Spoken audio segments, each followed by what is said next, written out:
On the Budget Blueprint: How to Spend Smarter and Save Bigger, written by Ronnie Rowland. Published by Growth Literacy Lounge. Let's be real for a second, budgeting doesn't exactly spark excitement for most people. The word alone feels heavy, like it's been dragged through decades of guilt, restriction, and spreadsheets. Somewhere along the way, we started treating a budget like punishment for not being rich. Like it's something you do only when you've made a mistake. But what if we've had it backward this whole time? What if a budget isn't a set of rules but a tool? What if, instead of limiting your life, it could unlock it? This book isn't about penny pinching, saying no to everything fun, or turning your life into a calculator. It's about choice. It's about clarity. It's about using your money with purpose, so you can build a life that actually feels like yours. Because let's face it, we're not just spending dollars, we're spending moments, energy, opportunity. And if we're not careful, those things slip away unnoticed. You won't find dry lectures or complicated formulas here. This isn't written for financial experts or math nerds. It's for real people, people who want more peace, more freedom, and more control. People who are tired of feeling behind and ready to start moving forward. We're going to talk about leaks, the invisible expenses that drain your account. We're going to create a budget that fits your values, not just your bills. We're going to automate wins, ditch shame, and design a plan that flexes with real life. You'll learn how to stop reacting to your bank balance and start leading your financial story. No matter where you're starting from, buried in debt, living paycheck to paycheck, or just looking to grow, this is your blueprint. Not for a perfect life, but for a better one. One you build on purpose. So take a deep breath. You don't need to be perfect, you just need to be willing. Let's get to work. Chapter 1. The Mindless Money Trap. You ever look at your bank account and think, wait, where did it all go? You didn't splurge on anything crazy, no yacht, no shopping spree, no Vegas weekend, and yet somehow, your paycheck disappeared like it had somewhere better to be. We've all been there, and if you're nodding along, you're not broken or bad with money, you're just caught in the mindless money trap. The trap works like this: we spend without noticing, a few bucks here, a swipe there, $5 for a coffee, $13 for a streaming service we forgot we had, $29 for some gadget we clicked on during a late-night scroll. It doesn't feel like much in the moment, but over time, those little leaks sink the ship. The truth is, most of us don't budget because we think we don't need to. Or maybe because the idea of budgeting sounds boring, strict, or hard. But before you can even build a budget, you have to know what you're working with, and that starts with awareness. Tracking your money isn't about judgment. It's not about feeling guilty for that oat milk latte, or beating yourself up over the takeout you ordered last Friday. It's about clarity. Because once you can see your spending clearly, you can start making intentional choices. Here's what we're going to do. For the next 30 days, you're going to track every dollar you spend. Yes, every single one. Not just the big stuff like rent and groceries, but the small stuff too. The tip you left at the coffee shop. The gas station snacks. That random app subscription that hits your card on the 17th of every month. All of it. Fine. You can use a notebook, a spreadsheet, or an app, whatever works for you. This isn't about getting it perfect. It's about getting honest. Because once you see the full picture, things start to click. You'll spot patterns. You'll notice habits you didn't realize were there. And you'll probably feel a mix of oh wow and oh no. That's okay, that's part of waking up. Here's where things get real. Once you've tracked your spending, you'll divide every transaction into one of three categories: needs, wants, and leaks. Needs are the non-negotiables: housing, food, utilities, transportation. Wants are the things that add joy and comfort: dining out, hobbies, entertainment. Leaks? Leaks are what you didn't even notice. The recurring charges you forgot, the random online orders that gave you a dopamine hit and then disappeared from your brain. These are the cracks in your financial foundation. The goal isn't to eliminate all your wants or shame yourself for having leaks. The goal is to see them clearly so you can make better calls moving forward. You can't fix what you don't face. When you start to shine a light on your money habits, something powerful happens. You begin to feel in control. And that control doesn't come from restriction, it comes from intention. You're not reacting to your bank balance anymore. You're responding with purpose. Most people don't have a money problem. They have a money awareness problem. That ends now. Because once you see your leaks, you can start to patch them. And once you patch them, you're not just saving money, you're reclaiming your power. So let's start here. No guilt, no shame, just awareness. $1 at a time. Action step. Track every dollar you spend for the next 30 days.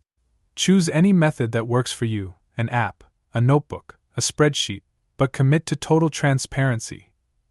At the end of the month, categorize each expense as a need, want, or leak. What you discover might surprise you, and it will absolutely empower you. Chapter 2. Spending on purpose. Let's imagine something for a second. Every time you spend money, it's like casting a vote. Not just for what you want in the moment, but for the kind of life you're building. That $5 coffee? A vote for convenience, or maybe comfort. That weekend trip? A vote for experience. That pile of Amazon boxes you don't even remember ordering? Probably not a vote you meant to cast. Here's the deal, your spending already tells a story. The question is whether it's the story you meant to write. Most people spend on autopilot. Not because they're reckless or irresponsible, but because they're busy, distracted, overwhelmed. Life gets loud, and in the rush, it's easier to swipe than to stop and ask, is this what I actually want? But what if we flip the script? What if every dollar had to pass one simple test? Does this align with what I value most? Let's say you deeply value freedom. That might mean cutting back on daily splurges so you can put more into savings and eventually quit the job you hate, or maybe your top value is connection. That could mean spending more on experiences with loved ones and less on stuff that collects dust. When you know what you care about most, money becomes a tool, not a trap. This isn't about perfection. You're not going to nail every decision. You're still going to buy things that are purely for convenience or fun, and that's okay. In fact, it's necessary. The goal isn't to become a robot. It's to become aware. To pause just long enough to ask, is this a yes to my future or a default reaction to the now? Sometimes, spending on purpose means saying yes to something that feels indulgent, but only because it truly brings you joy. Other times, it means saying no to things that look good on the surface, but don't move the needle in your life. Purposeful spending isn't about less, it's about better. Let's bring this home with a little exercise. Grab a notebook, or open a blank doc on your phone. Write down your top 5 values. Don't overthink it. Just gut check it. Freedom, security, creativity, family, adventure, health, whatever matters most to you. Now look at your spending from the last month. Does it reflect those values? This part can be uncomfortable. You might realize your spending reflects stress more than intention. Or maybe you're numbing out, filling space with stuff instead of meaning. That's not a failure. That's data. That's insight. That's your pivot point. Because here's what most people never tell you. Budgeting isn't just math, it's meaning. It's emotional, psychological, personal. When you start aligning your money with your values, your entire life begins to shift. You feel more grounded, more in control, and more yourself. And something beautiful happens. You stop resenting your budget. You stop seeing it as a limitation and start seeing it as a mirror, a tool, a compass. You begin to trust yourself again, not just to spend wisely, but to live wisely. This chapter isn't just about tracking or trimming. It's about waking up to what your money's really saying and deciding if that's the story you want to keep telling. The goal isn't to spend less, it's to spend with purpose. So next time you reach for your wallet or open that shopping app, ask yourself one question. Is this a vote for the life I want? Action step. List your top 5 values. Then review your last 30 days of spending and highlight 3 purchases that reflect your values and 3 that don't. What patterns do you notice? What might you change moving forward? Chapter 3. Every dollar has a job. Picture this, you get your paycheck, the direct deposit hits, and before you know it, the money's gone. Not all at once, but piece by piece. A few bills here, a quick grocery run there, a fun weekend outing, maybe a late night online order you barely remember. 2 weeks later, you're left wondering where it all went. Again. It's not that you don't make enough, it's that your money has no job description. Most people operate in reactive mode. They spend first, try to cover the basics, and if there's anything left, maybe they save it, or not. It's like throwing money into the wind and hoping it lands in the right places. But hope isn't a plan. That's where proactive budgeting changes everything.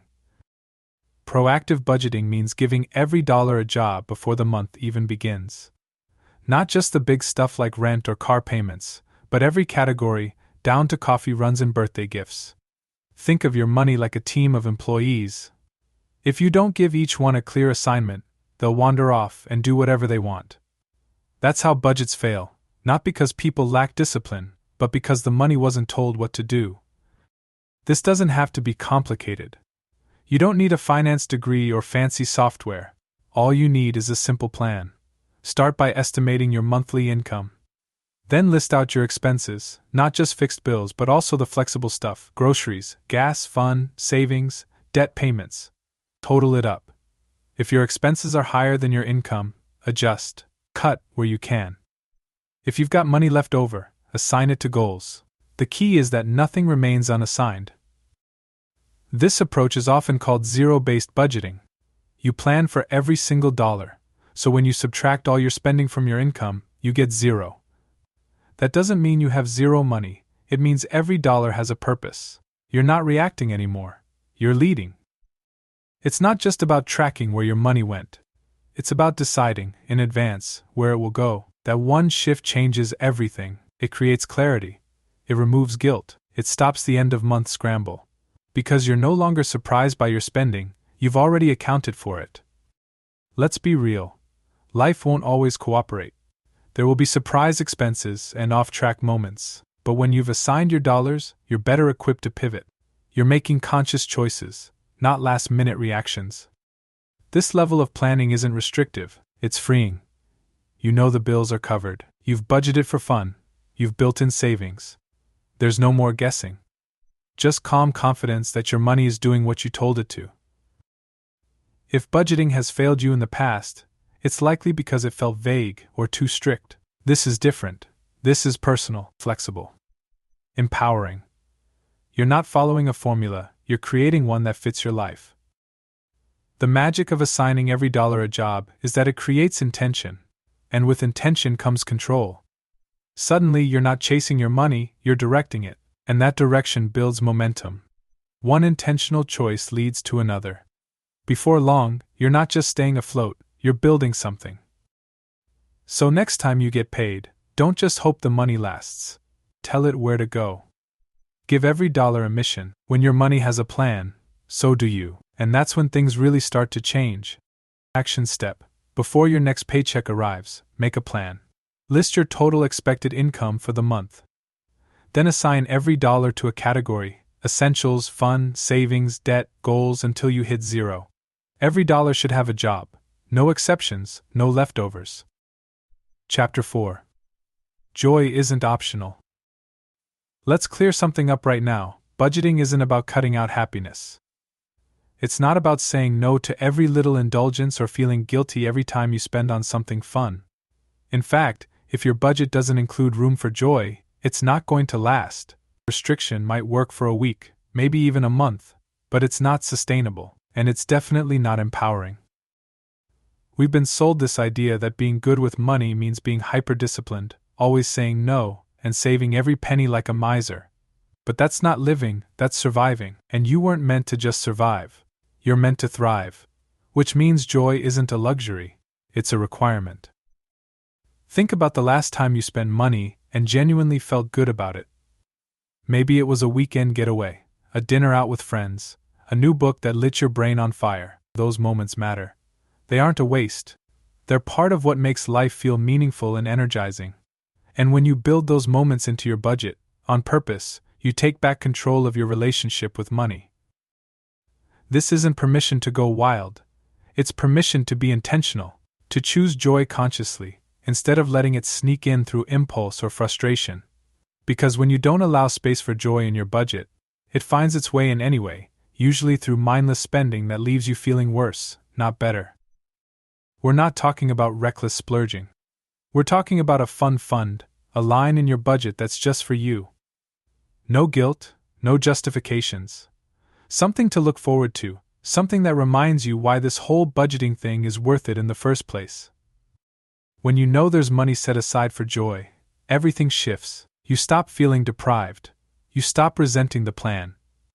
Instead, you start seeing your budget as something that works for you, not against you. That's when the magic happens, when your budget becomes a reflection of your real life, not an attempt to escape it. There's also a ripple effect. When you plan for joy, you enjoy it more. You savor the dinner, the show, the trip, because you know it fits into your bigger picture. It's not a guilt-laced splurge, it's a fully aligned yes, and that feeling, that sense of calm and control, is priceless. So here's what we're going to do. If you haven't already, go back to the budget you made last chapter. Look at where your money is going. Is there a space for joy? Not just leftovers, but a real line item. If not, add one. It doesn't have to be huge. Even $10 set aside for something fun can make a difference. The amount isn't what matters, it's the intention.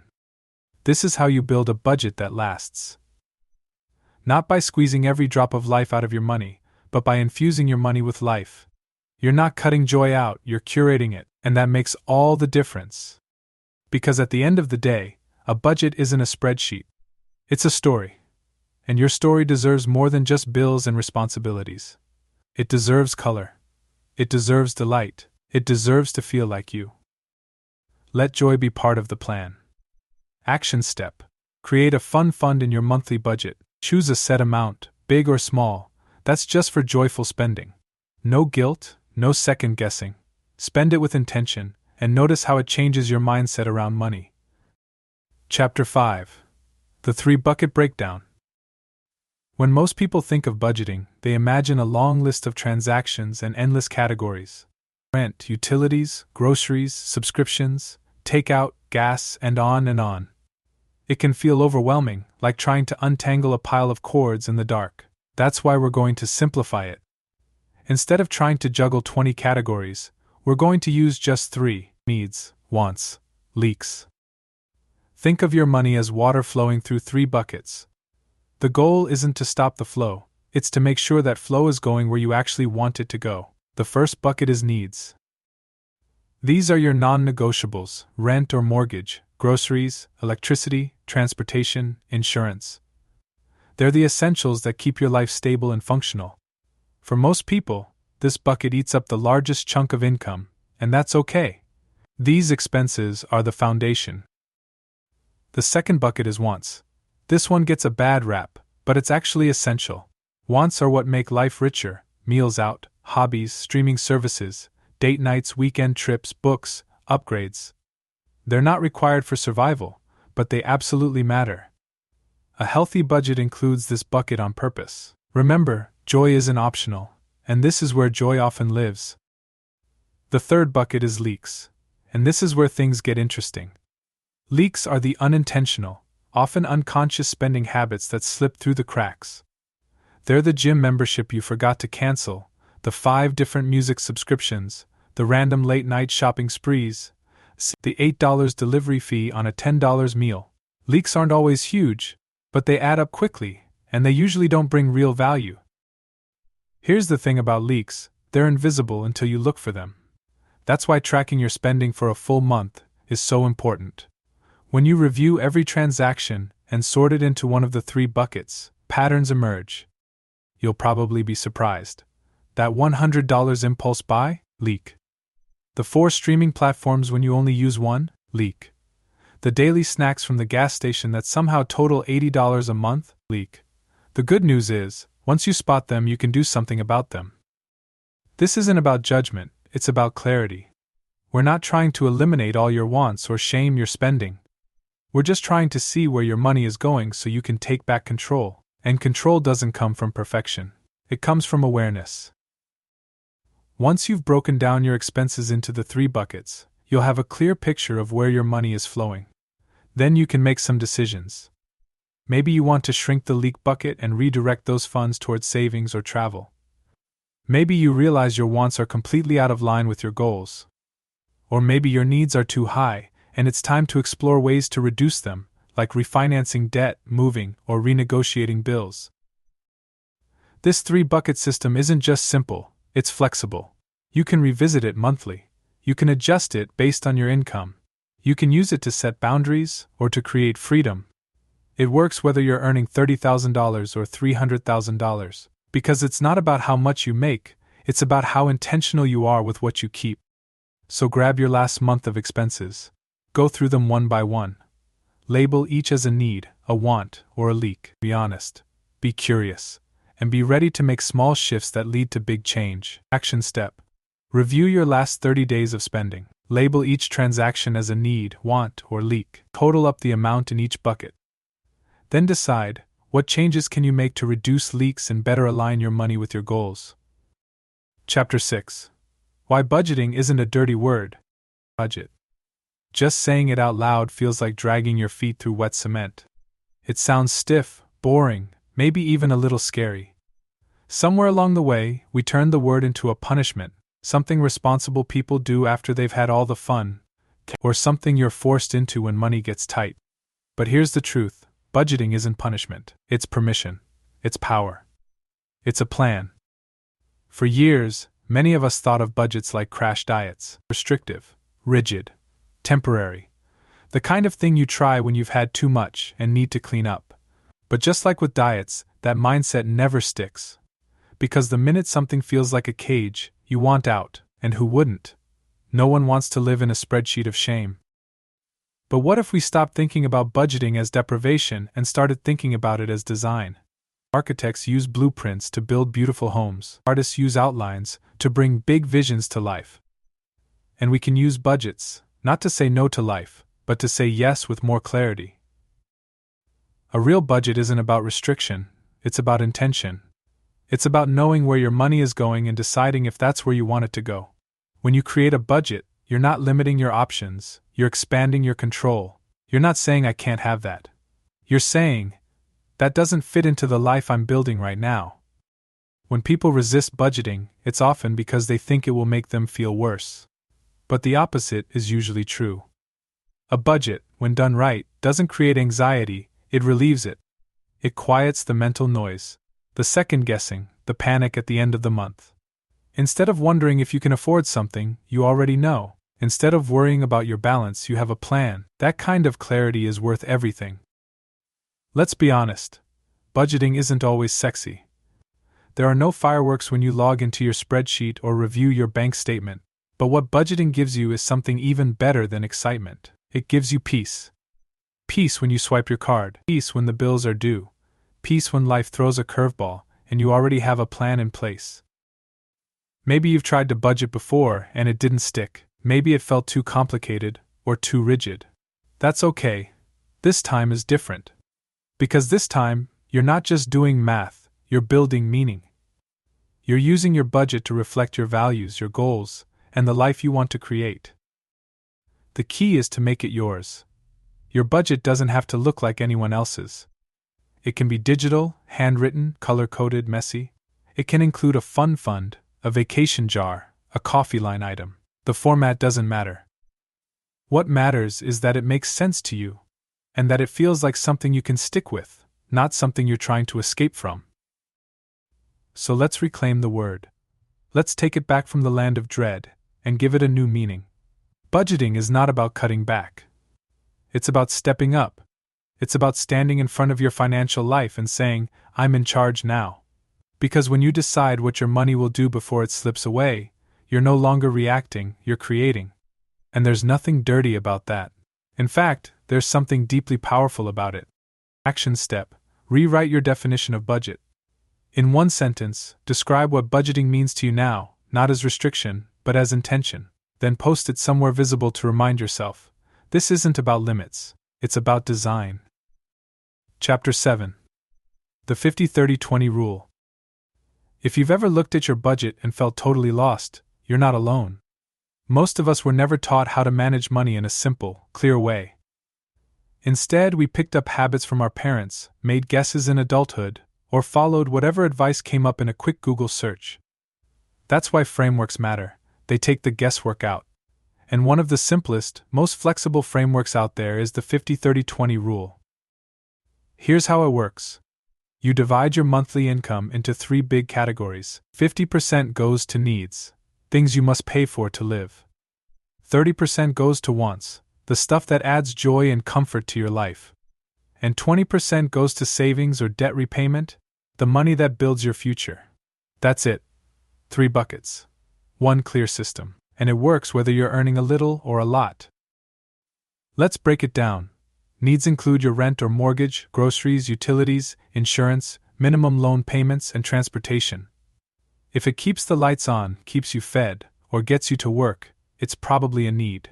Wants are everything that isn't essential but still adds value: dining out, entertainment, hobbies, shopping, travel, and even the upgraded version of something you already own. And the last 20%? That's your power play. That's where real financial progress happens: building an emergency fund, paying down credit cards, investing for the future. Now, maybe you're thinking, that sounds great, but I can't hit those percentages right now. Totally fair. Real life doesn't always fit into clean ratios. Rent might eat up more than 50%. Or maybe you've got debt that needs more than 20. That's not failure. That's reality. The point of the rule isn't perfection. It's direction. It gives you a target, a starting point, a way to measure how close or far you are from a balanced budget. If you're off balance right now, you're not stuck. You can adjust.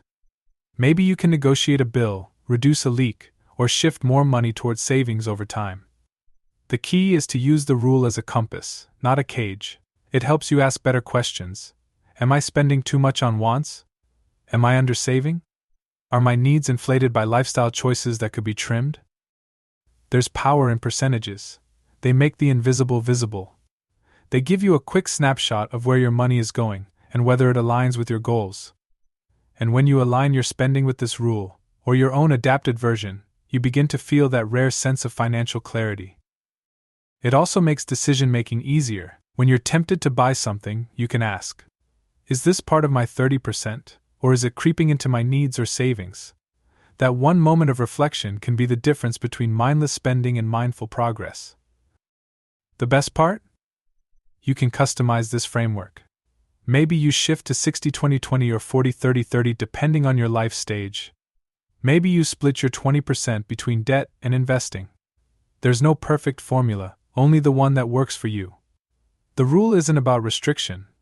It's about creating a plan you can follow without needing to micromanage every transaction. A smart budget is a sustainable budget, and the 50-30-20 rule gives you a structure that's both simple and adaptable. It creates space for the things you need, the things you love, and the future you're building, all at once. Action step. Calculate your current income and divide it by the 50-30-20 rule. Then compare that with your actual spending. Where are you aligned? Where are you off? What's one small adjustment you can make this month to move closer to balance? Chapter 8. Facing the numbers. There's a moment that comes for everyone on this journey. You've started tracking your spending, maybe even started building a budget, but then you hit a wall. You realize, at some point you actually have to face the numbers, not just glance at them, not just guess. You have to look directly at the truth of where your money is going, and that can feel like standing under a bright spotlight in a messy room. It's not unusual to avoid this step. In fact, most people do. They'd rather wing it. They tell themselves, I think I'm doing okay, or I'll check next month, or it's probably not that bad. But vague hope isn't the same as clarity. And clarity, even when it stings a little, is the only thing that moves you forward. Facing the numbers doesn't mean judging yourself. It means getting honest. Honesty is where real freedom begins. You can't fix what you won't face. And you don't need to feel ashamed. Everyone has financial blind spots. What matters is that you're turning the lights on. So let's start simple. Look at your total monthly income. Not just what's on your paycheck, but everything: side gigs, freelance work, child support, government assistance. Get the full picture. Then look at your spending over the last 30 days. Every swipe, every bill, every impulse buy. Add it up. Total it out. If you've already tracked this, you're ahead of the game. If not, this is the time. Now compare. How much did you bring in? How much went out? What was left, if anything? It might feel like a punch in the gut. Or maybe it surprises you in a good way. Either way, it's truth, and truth is power. This is where you start to see patterns. Maybe groceries are way higher than you thought. Maybe you didn't realize how much you're spending on apps, coffee, or ride shares. Maybe your income isn't the problem, it's where the money is going. Or maybe your expenses are just too high, and it's time for hard decisions. Whatever you find, you're not failing, you're learning. There's something empowering about finally knowing the real numbers, even if they're messy. Even if they're not where you want them to be. Because now, for the first time, you're not guessing, you're not hiding. You're standing in the truth, and from there you can take your next step with confidence. This process isn't just about dollars, it's emotional. You might feel shame, regret, anger, or even fear. That's normal. You're peeling back layers that most people never touch. But on the other side of those emotions is control, action, peace, and progress. You don't need to overhaul your entire life overnight. You just need to understand your baseline. This is your starting point. From here, you can build, you can cut leaks. You can redirect money, you can set goals. You can create a blueprint that fits your life, not someone else's. Think of this like stepping on the scale before starting a fitness plan. It's not about feeling bad, it's about getting your baseline so you can track real progress. You don't have to love the number, but knowing it gives you direction. Facing the numbers is an act of self-respect. It says, I'm willing to know the truth, so I can grow. That's not weakness, that's strength. You're not just surviving anymore. You're stepping into the role of architect, one clear number at a time. Action step. Review your full monthly income and total spending from the last 30 days. Subtract spending from income. What's left? What surprised you? Write down 3 insights and 1 action you'll take based on what you've learned. Chapter 9. Budget Reviews. Most people think budgeting is a one-and-done kind of thing. You set it up once, make a few changes, and hope it runs on autopilot. But here's the truth, even the smartest budget will fail without regular check-ins. Life changes. Expenses shift. Goals evolve. That's why reviewing your budget isn't a chore, it's the heartbeat of your financial rhythm. Think of your budget like a GPS. You can plug in a destination, but if you don't check the route as you go, you might miss a turn, hit traffic, or end up somewhere totally unexpected. A monthly budget review is how you reroute. It's how you catch small problems before they become big ones. It's how you celebrate wins, course correct, and stay aligned with your goals. Let's make this simple. Once a month, ideally the same day every time, you sit down and do a quick review. Not a full audit, not a deep analysis, just a real conversation with your money. This is your time to ask, what worked this month, what didn't, what needs to change next. Start by pulling up your spending for the month. Compare it to your budget. Where did you stick to the plan? Where did you overspend? Where did you come in under? Be honest, but not harsh. If something didn't go to plan, get curious, not critical. Maybe your grocery bill spiked because you hosted family. Maybe you spend more on gas because of an unexpected trip. The point isn't to scold yourself. It's to understand what actually happened so you can adjust moving forward. Next, look at your savings or debt goals. Did you hit your target this month? If not, why? Was the goal unrealistic? Did something unexpected come up? Or did you simply forget to prioritize it? Again, there's no failure here, only feedback. Use it. One of the most powerful things you can do in a budget review is to track your progress over time. That might mean comparing this month to last month or looking at a 3-month trend. Are your leaks shrinking? Is your savings rate going up? Are you spending more intentionally? These small wins matter. They're proof that your efforts are working, even if it doesn't feel dramatic. If you're budgeting with a partner, this is also your moment to get aligned. Talk openly. No blame, no shame. Just facts and goals. This isn't about controlling each other, it's about building something together. A 5-minute conversation every month can save you hours of stress and misunderstandings later. Once you've looked back, look forward. What's coming up next month? Birthdays, holidays, trips, school fees, home repairs? Add them to the plan.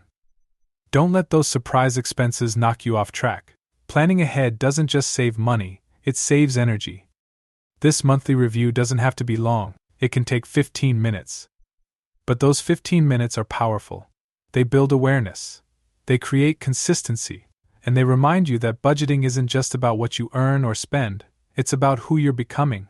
So set a recurring date with yourself. Put it on the calendar. Pour a cup of coffee, light a candle, open your budget, and do the work. Not because you have to, but because you're worth the effort. The truth is, financial peace doesn't come from a perfect plan, it comes from regular attention. From checking in, making adjustments, and staying connected to your money. That's what budget reviews do. They keep you grounded. They keep you honest. And most importantly, they keep you moving forward. Action step. Choose a recurring date each month for your personal budget review. On that day, check your spending, savings, and goals. Write down one win, one challenge, and one adjustment for the month ahead. Consistency is your superpower. Chapter 10. When life doesn't fit the formula. Life rarely follows clean formulas. Just when you think you've got a handle on your budget, something shifts, your income changes. An emergency pops up, a new opportunity shows up out of nowhere. Suddenly, that neat 50-30-20 split or carefully crafted plan doesn't feel so neat anymore. That's not failure, it's just life being life, and a real budget has to flex with it. Rigid budgets break. Flexible ones bend. That's the difference between something you give up on and something that grows with you. If your budget can't adjust to real-world changes, it's not a tool, it's a trap. But when you build in flexibility, you stay in control, even when things go sideways. Let's say your hours at work get cut, or a client falls through. Suddenly your income dips. A rigid mindset might panic or freeze. But a flexible budget says, okay, what can I adjust this month? Maybe you reduce some wants. Maybe you pause an extra savings transfer. Maybe you lean into your emergency fund if needed. The point is, you respond with intention, not fear. Or maybe it's the opposite. Maybe you get a bonus, a tax refund, or land a side gig. A rigid budget might ignore it or blow it all. A flexible one says, where can this money serve me best? You might pay down debt, boost savings, or finally take that weekend trip you've been budgeting for. Either way, you're in the driver's seat. This kind of adaptability doesn't happen by accident. It starts with mindset. You have to expect change, not fear it. Budgeting isn't about locking into one version of life forever. It's about designing a plan that evolves as you do. Think of it like writing in pencil, not pen. Your values stay the same. Your goals stay the same, but the path to get there, that can shift, and that's okay. One helpful strategy is to build buffers into your budget. These are small safety nets for the unexpected. A $50 cushion for surprise expenses. A little extra in your grocery category in case prices jump. A general life happens line that can absorb the stuff you didn't see coming. It's not about being paranoid. It's about being prepared. Another way to stay flexible is by setting ranges instead of fixed numbers. Instead of saying, I will spend exactly $300 on groceries, you might say, I'll spend between $280 and $320. That gives you room to live without feeling like you blew it every time you go a little over. Progress over perfection, always. And if life throws you a real curveball, a job loss, a medical emergency, a major move, your budget becomes your response plan. Strip it down to the basics. Cover your needs first, pause non-essentials. Communicate clearly with anyone impacted. It's not fun, but it's powerful. Because when the dust settles, you'll know you did your best with what you had. The truth is, a flexible budget doesn't mean loose or lazy. It means smart and responsive. It means you're planning with the understanding that life is unpredictable, and you're choosing to meet it with clarity instead of chaos. So if your budget isn't working the way it used to, that's not a sign to quit. That's a sign to adapt, to take a breath, step back, and make some new decisions. That's what builders do. They adjust the blueprint when the ground shifts, and so can you. Action step. Create a budget buffer category this month. Choose a small amount, $25, $50, or whatever fits, that can float between categories or catch unexpected expenses. Also, review one category and assign a spending range instead of a fixed amount. Build flexibility into your system. Chapter 11. Automation equals liberation. There's a myth that managing money has to take hours each week, endless spreadsheets, and constant vigilance. But what if the smartest way to stay in control wasn't doing more, but doing less? What if the real power move was setting things up once, and then stepping back while your system runs itself? That's the beauty of automation. It's not about laziness, it's about liberation. Think about how much of your life already runs on autopilot. Your phone updates overnight. Your favorite show downloads the next episode. Your calendar reminds you about appointments. These are small systems that remove stress by removing effort, and you can apply the exact same idea to your money. The key principle is simple. Take the most important financial moves and make them automatic. Set them up once, then let them happen in the background, no willpower needed. Because the truth is, we're not wired to make the best decision every time. We get busy, we forget, we rationalize. And that's okay. Automation doesn't rely on memory or motivation. It just gets the job done. Start with savings. If you wait until the end of the month to see what's left and then save, odds are nothing will be left. That's just how it goes. But when you automate a transfer, say $50 or $100, from your checking account to a savings account the day after payday, saving becomes effortless. It's just part of your rhythm. This applies to debt payments too. Automating minimum payments on credit cards or loans ensures you never miss a due date, which protects your credit score and avoids late fees. Want to go a step further? Set up an extra $20 or $50 toward your principal each month. It might not feel like much, but over time it adds up fast. Bills are another easy win. Rent, utilities, subscriptions. Automate as many of these as possible, especially the ones that stay consistent each month. It reduces mental clutter. You're no longer juggling due dates or wondering if something slipped through the cracks. Your system handles it. But automation isn't just about bills and basics. You can use it to fund big goals. Want to take a trip in 6 months? Set up a recurring weekly transfer into a separate savings account just for that. Want to build an emergency fund? Automate small, consistent contributions. These tiny, automated choices compound over time into serious progress. And here's the secret benefit. Automation helps protect you from the version of yourself that's tired, tempted, stressed, or distracted. It removes friction. It builds consistency. It creates results, even when your willpower is running on empty. Now, a quick note. Automation doesn't mean you stop paying attention. You still want to review things monthly, make adjustments, and stay engaged. It keeps things moving smoothly, but you're still behind the wheel. You still steer. The biggest hurdle with automation is just getting started. But once it's in place, the payoff is huge. It frees up brain space. It builds financial momentum, and it gives you more energy to focus on the things that truly matter, your goals, your growth, your life. So don't wait for motivation to strike. Build a system that doesn't need it. That's the real game changer. Automation isn't about doing less, it's about doing smart, and smart builds freedom. Action step. Choose one financial habit to automate this week. It could be savings, a bill payment, or a debt payoff. Set up a recurring transfer or auto payment. Then schedule a reminder to check in on it monthly to adjust as needed. Chapter 12. You're the architect now. You've made it to the end, but really, this is just the beginning. You've tracked your spending, uncovered your leaks, assigned every dollar a job, aligned your budget with your values, and learned how to adjust when life throws curveballs. You've automated your wins and redefined what budgeting means to you. Now comes the most important part, realizing you're the one holding the pen. You're the architect now. And a blueprint is just a plan until someone builds from it. And you've been laying that foundation chapter by chapter. Not by aiming for perfection, but by showing up with honesty and intention.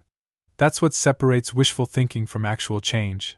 Not a flawless plan, but one that's lived in, tested, and revised, one that evolves with you. Being the architect of your financial life means you no longer wait to see what happens. You decide. You make the choices that shape your future. Not just the big ones, but the small, daily ones that add up. You decide if that coffee fits your values. You decide if that late-night scroll turns into a mindless purchase or a mindful pass. You decide if your budget reflects the life you want, or just the habits you've inherited. And here's something most people don't say enough: progress isn't linear. Some months you'll nail it. Other months will feel messy. That's normal. That's real life. Don't let the tough months convince you that the system doesn't work. Let them remind you that systems need to flex. You're not back at zero, you're just recalibrating. That's what architects do. They don't abandon the blueprint when a wall needs to be moved. They adjust. They adapt. They keep building. You now have a set of tools that can guide you through any financial season. Whether your income grows, shrinks, or shifts entirely, you know how to budget with clarity. Whether your goals evolve or your values deepen, you know how to realign your spending. You've stopped reacting. You've started designing. Maybe for the first time, you feel like you can breathe when you think about money. Not because everything's perfect, but because now you have a plan, you have a system. You have a way forward that doesn't rely on guesswork or guilt. That's freedom. And freedom doesn't come from having more, it comes from knowing what to do with what you already have. So what's next? That's up to you. Maybe you want to refine your savings goals. Maybe you want to explore investing. Maybe your next step is helping someone else start their journey. Wherever you go from here, know this: you have everything you need to build a life that reflects who you really are and what you truly want. Money touches every part of our lives. It's not just numbers on a screen, it's opportunity, security, experience, impact. And when you take control of your money, you take control of your story. You start living on purpose. And that's where real transformation begins. So take one last look at your blueprint. It's not perfect. It's not finished. But it's yours. And every time you check in, adjust, or take a new step, you're building something lasting. You're not just budgeting anymore. You're building. By BCE. Action step: write down one financial habit you'll commit to keeping, one habit you'll continue to improve, and one new goal you're excited to pursue. This is your next layer of the blueprint. Your next chapter starts now. Take care and be well.